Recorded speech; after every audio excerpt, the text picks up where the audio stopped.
Madame, Monsieur, bonsoir. Merci pour votre fidélité au programme de Canal Algérie. La première personnalité du Maghreb à avoir été élue à l'Académie française, c'était en 2005. L'événement a ouvert la voie et la porte à d'autres, comme Dany Laferrière ou Emin Melouf. Mais ce n'est pas que cela. Assia Djebar a souvent été la première algérienne, première musulmane et somme toute première africaine à entrer à l'école normale supérieure de Sèvres en 1955. Pionnière de la littérature féminine. Ce soir, on vous propose ce documentaire qui relate les dates qui ont marqué le parcours de cette grande dame. Juste après, vous aurez la possibilité de suivre avec nous, bien évidemment, un film, le film La Nouba des femmes du Manché Noir, réalisé par Assia Djebar dans l'interprétation des rôles Sousan Nawair, Mohamed Haïmour, Zohra Sahraoui, Khaira Amran, Aïcha Medjar, Fatima Oudey, Khadija Lekhel, un travail qui leur vaudra le prix de la critique internationale à la Biennale de Venise en 1979. Excellente soirée sur Canal Algérie. Bon doc, à tout de suite. Cherchel, une ville antique qui donne sur la Méditerranée, à environ 90 km de la capitale Alger. Une cité millénaire va connaître en 1936 l'avènement d'une femme dont le parcours et la carrière vont à tout jamais faire partie de l'histoire de cette ville et de toute l'Algérie. Fatem Zahra Emel Haïm vient au monde.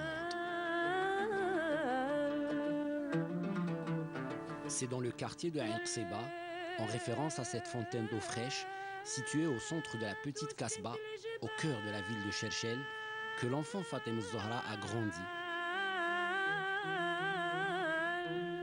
Son père avait fait des études à l'école normale d'instituteurs de Bouzerea, où il était co-disciple de Mouloud Faraoun. C'était ma sœur aînée. Et mon père était instituteur et il ne faisait pas de distinction, contrairement à beaucoup de personnes, entre une fille et un garçon. Donc il me le rappelait toujours parce que bon, dans notre société, on a tendance en tant que garçon à occuper le devant de la scène, quoi. Et donc il me rappelait systématiquement, il me disait c'est ta sœur aînée, ce n'est pas à toi de lui indiquer ce qu'elle doit faire. La jeune fille fréquentait l'école coranique et l'école primaire française, à Mouzaya, dans la Métidja. En 1946, elle fait son entrée au lycée de la ville des Roses, Blida, comme interne. Elle en est une brillante élève.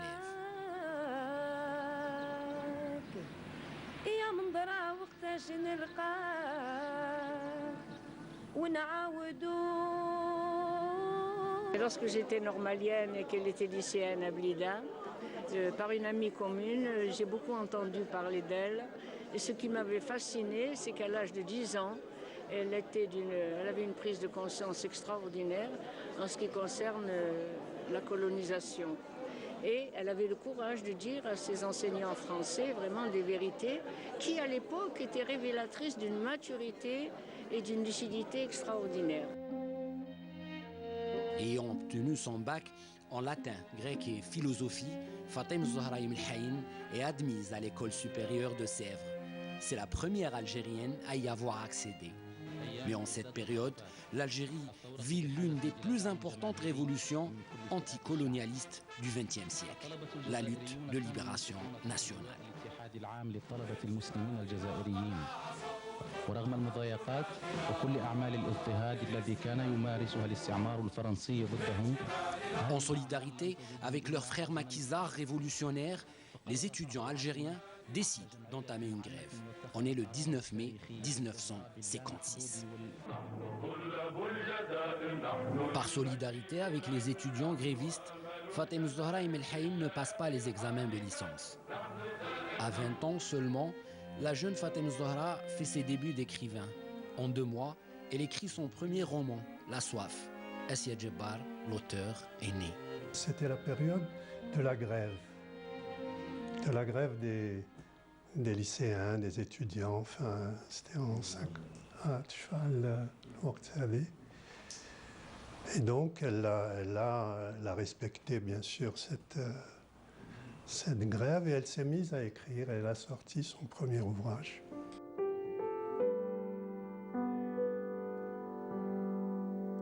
y avait eu un mot d'ordre que tous les étudiants algériens devaient faire grève. Et ce sont des informations que je tiens de sa sœur, c'est Madame Sakina Bouchama. Et elle-même, elle aurait pu se dispenser de cette grève parce qu'on avait donné l'ordre aux étudiants qui n'étaient pas dans les grandes écoles de faire grève. Mais elle a tenu à faire grève et elle a quitté, elle n'a même pas terminé son année. Donc elle a dû terminer sa formation d'historienne au Maroc. Très jeune, elle était à Sèvres, à l'école normale supérieure. Elle a initié des Françaises, des Normaliennes comme Hélène Kouena et d'autres au militantisme. Elle les a introduits, c'est elles le disent dans des interviews, j'ai retrouvé, que j'ai mis dans mon livre. Elles disent c'est Fatima Zahra Himalayenne, parce qu'ils la connaissaient comme ça à ce moment-là, qui nous a introduits dans le mouvement de résistance, dans les réseaux de soutien au FLN. C'est une femme très discrète. Ensuite, elle est allée à Tunis, elle a écrit pour le Moudjahed. Elle a corrigé les textes pour le Moudjahed, elle faisait la correctrice. Donc elle était très active. Assia Djebbar a collaboré activement dans le journal El Moudjahed, organe important du FLN. Son premier roman, La Soif, va obtenir un grand succès en France. En 1957 viendra son deuxième roman, Les Impatients. Dans ses écrits, Assia Djebbar a choisi d'être la voix des femmes, d'être continuellement à la recherche de l'identité féminine. Tous les éléments qui la composent, le corps, l'habit, les langues, le témésir, l'arabe et le français, les traditions, comprendre la position et la place de la femme dans la société maghrébine, une société en pleine mutation. L'identité n'est pas finie, il n'y a pas une identité finie, scellée. Mais toute identité est en situation de formation, déformation, montage, démontage, etc. Et elle a commencé cette recherche autour de l'identité. Elle a travaillé sur l'existence d'elle-même dans La Soif, dans les Impatients, mais elle est partie dans la cité, à travers la ville de Cherchal. C'est une citadine. Elle a beaucoup travaillé sur l'œil, le regard de la ville, en cherchant un petit peu que les Algériens ne sont pas uniquement les ruraux, parce que le roman en général, le roman algérien est un roman rural. Des auteurs algériens d'expression française tels que Mouloud Feraoun, Keteb Yassine, Mouloud M'amri, Mohamed Dib et bien d'autres ont donné à l'époque toute la force du verbe et de l'écrit à la littérature algérienne, marquant ainsi des générations entières, dont celle de Assia Djebbar. Elle vient de se nommer de son nom, comme si elle avait écarté un rideau pour montrer le soleil qui l'éclaire en dedans, et ne l'a fait que pour moi. Qu'est-ce qui me vaut ce traitement de faveur? Parce que c'est moi et c'est elle. C'est la confiance qui ose, assurée de n'être jamais trahie. Elle a formulé ce nom, ni inconséquence ni erreur, encore moins un jeu. Et ensuite, elle a souri. Rien ne l'avait laissé prévoir, pas son comportement jusqu'à présent, pas ce qui s'est passé avant, pendant et après le dîner. Et voilà, un autre secret nous lie. Je deviens la tombe qui garde un secret de plus. Cette tombe du fond de laquelle je continuerai à te parler, Malil.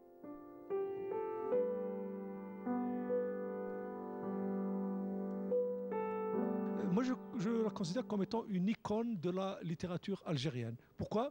Parce qu'elle est dans la lignée des fondateurs du roman algérien, Mouloud Feraoun, Mouloud Mamri, Mohamed Dib, Keteb Yassine et Malk Haddad. Donc elle, c'est la seule femme parmi les 5 écrivains fondateurs. Donc c'est pour cela que, malgré que, on peut dire que Assia Djebbar n'était pas dans le moule de la littérature engagée dès ses débuts.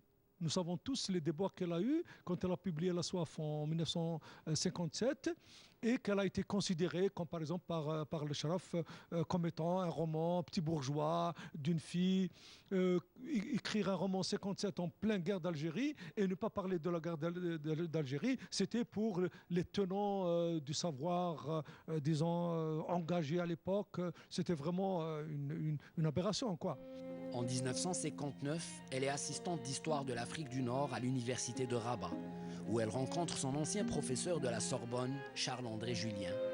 À l'indépendance de l'Algérie, Assia Djebbar rejoint la faculté des lettres d'Alger. Elle va collaborer avec la radio algérienne.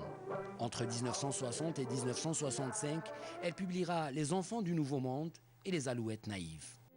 Assia Djebbar était une amoureuse du 7e art et du cinéma italien plus précisément, celui de Paolo Pasolini, écrivain qui est devenu un grand cinéaste.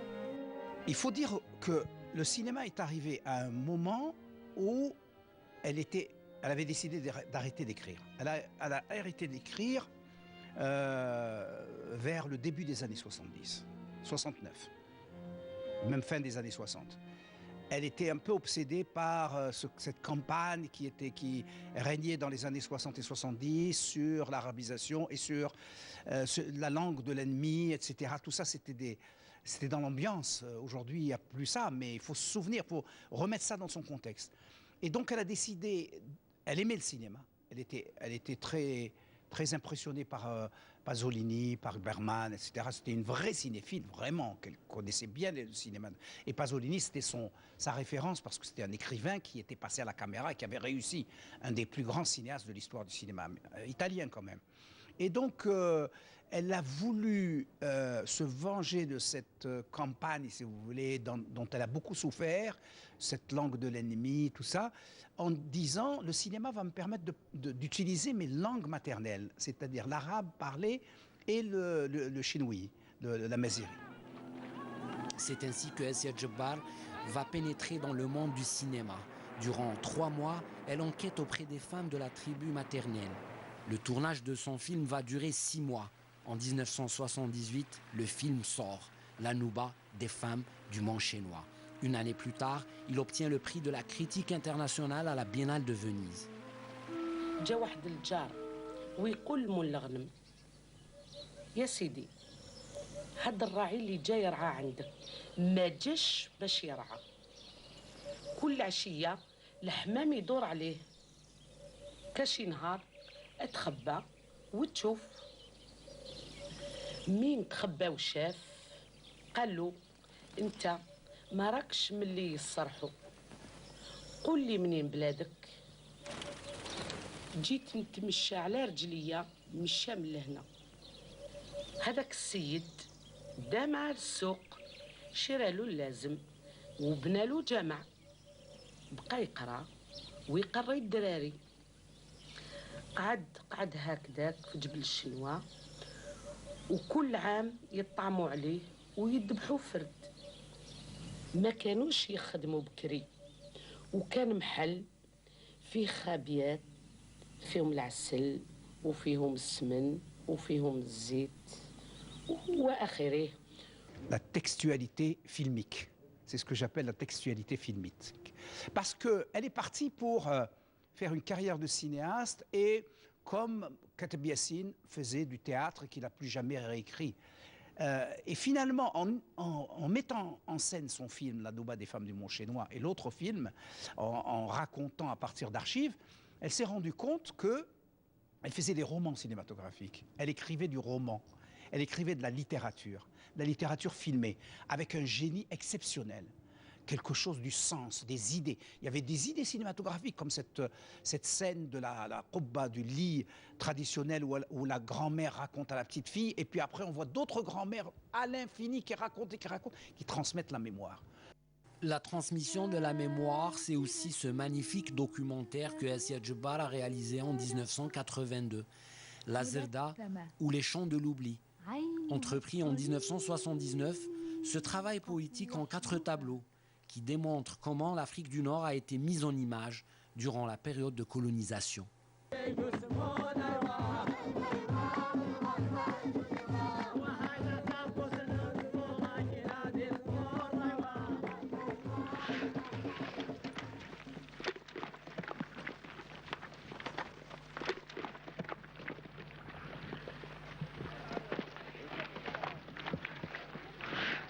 1911, le Maroc, avec son sultan, est encore indépendant pour quelques mois.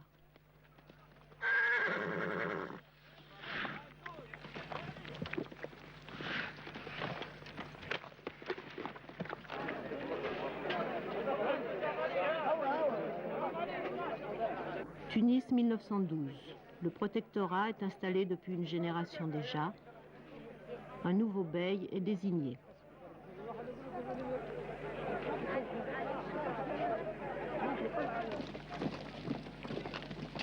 Le Caire, à la même époque, fête comme chaque année l'arrivée du Mahmel. Les Anglais qui sont déjà là vont mettre fin à l'indépendance égyptienne en 1914. L'essentiel aussi dans le travail de Assia Djebar, c'est comment il a su, avec une grande finesse, avec une grande maîtrise, comment il a su conjuguer l'imaginaire à l'histoire. Elle a travaillé sur l'imaginaire, mais en même temps, il a toujours travaillé sur l'imaginaire, mais cet imaginaire qui est toujours marié avec l'histoire. Quand on prend par exemple un roman comme Loin de Médine, qui est un roman sur l'histoire de la femme, les femmes du prophète, l'histoire de la femme arabo-musulmane à l'époque du prophète, il est revenu à Tabari, il est revenu à Tabaqat ibn Sa'd pour étudier ces références, mais en même temps, il y a Assia Djebar dedans qui fait un petit peu de ce livre, historique, de ces références historiques, mais faire de ça un roman, un récit, conter cette histoire. À Paris, son chemin croise celui de l'écrivain Melk Alloula, son compagnon pour la vie. Assia Djebar ne cessa d'écrire. Entre 1982 et 1985, elle va publier 2 romans, Femmes d'Alger dans leurs appartements et L'amour et la fantasia. L'amour et la fantasia posaient tous les problèmes d'une biographie par le détour de l'histoire de la Révolution. Et ce qui m'avait plu dans cette œuvre-là, c'est que tous les thèmes qu'on retrouve dans L'amour et la fantasia vont être développés dans tout l'ensemble de ses œuvres. Et elle a le courage d'abord d'aborder le problème de la langue française sans culpabilité. Elle le dit, je me suis approprié la langue française, c'est pour moi un outil et ça me permet de parler de l'Algérie. Ça, c'était un point positif. Ensuite, après le problème de la langue, elle a surtout mis l'accent sur le problème de l'effacement des femmes dans l'espace fermé. Et c'est pour ça que dans les œuvres d'Assia Djebar, le rapport au corps est essentiel et très important. Dans un de ses livres, Les enfants du Nouveau Monde, elle montre, pour la première fois, elle parle de couple, alors que jusque-là, la notion de couple n'était pas présente. Et elle montre comment une femme, victime d'enfermement toute sa vie, se retrouve un jour, par la force des choses, dans un espace public. Et ce rapport au corps, elle le décrit d'une manière extraordinaire. Assia Djebar, c'est aussi une grande carrière d'historienne. Dans ses travaux, elle relève la longue quête des femmes algériennes pour la liberté, à travers l'histoire de la Moudjahida Zulekha Oudey, dans son roman « La femme sans sépulture ». N'oublions pas qu'elle a une formation d'historienne et étant historien, donc, elle a étudié l'histoire de l'Algérie d'une manière générale. Donc, elle se posait la question de tout ce parcours de l'histoire de l'Algérie, l'Algérie romaine, l'Algérie arabo-musulmane, l'Algérie française, l'Algérie turque. Donc ce sont des questions, mais ce qui l'a préoccupé en première instance, c'est d'abord être la voix des femmes sans voix, des femmes muettes. Et le fait qu'elle s'est arrêtée d'écrire le roman à partir de 67 pour entrer dans une autre démarche, cinématographique, elle a parcouru le monde chinois et tous les environs de Cherchel pour donner pour filmer et donner le micro aux femmes. Et c'est des femmes campagnardes qui ne savent pas lire, qui ne savent pas écrire et qui pouvaient... Elle les a laissés s'exprimer en arabe dialectal, en berbère, pour dire voilà, c'est-à-dire qu'elle se considérait vraiment comme étant le porte-parole. Elle était presque, elle se sentait obligée de parler de ces femmes. Et depuis ce jour, sa voix s'entremêlait aux voix de femmes. Et on le trouve dans tous ses romans, comme par exemple dans son roman publié en 2002, La femme sans sépulture. La femme sans sépulture, c'est un roman qui date d'ailleurs des années où elle a produit le film Nouba des femmes du monde chinois. Elle a commencé à écrire quelques extraits en 1981-82, il a été abandonné, et ce n'est que quelques années plus tard, elle est revenue, et c'est justement, elle voulait donner sa voix à elle en tant qu'écrivain, en tant que femme qui sait écrire, à une moujahida, à une shahida, qui est montée au maquis à l'âge de 40 ans, qui a pris les armes avec son mari, avec les moujahidines, qui a été arrêtée en plein combat dans la forêt. Elle a été torturée, tuée, et je crois que les soldats français avaient honte d'assassiner une femme, et ils ont caché son corps. Fatem Zahra Ibn al-Hayn ou Assia Djebbar a traversé un long chemin en quête de savoir et de recherche, moyennant littérature et cinéma. Elle va être reconnue dans le monde entier. Comme je suis historienne, je travaille autant sur par exemple mon père que j'ai perdu il y a 10 ans, que sur des figures du Maghreb, parce qu'au fond ce n'est pas simplement une question d'un pays avec ses frontières et avec son image politique, c'est beaucoup plus qu'est-ce que c'est qu'être maghrébin quand on a 2-3 langues, et essayer de faire comprendre, c'est une richesse, que mon texte français est le résultat de tout un tissage de plusieurs langues. La grande consécration viendra en 2005. Assia Djebbar entre à l'Académie française. Elle deviendra ainsi la première personnalité maghrébine élue au sein de cette institution. Pierre-Jean Rémy, dans son discours de réception à l'Académie, vous lisant, on ne sait pas toujours si c'est de Fatem Zahra Ibn al-Hayn, votre vrai nom, devenu Assia Djebbar, écrivain de langue française, que vous nous parlez, ou de toutes les autres. Durant ses 50 ans de carrière, Assia Djebbar a écrit plusieurs œuvres littéraires, traduites en plusieurs langues. Le désir ardent de langue de Assia Djebbar lui a permis de transgresser toutes les frontières géographiques et idéologiques, offrant ainsi au lecteur un sentiment de partage. À 78 ans, elle quitte ce monde, mais son œuvre restera vivante à jamais.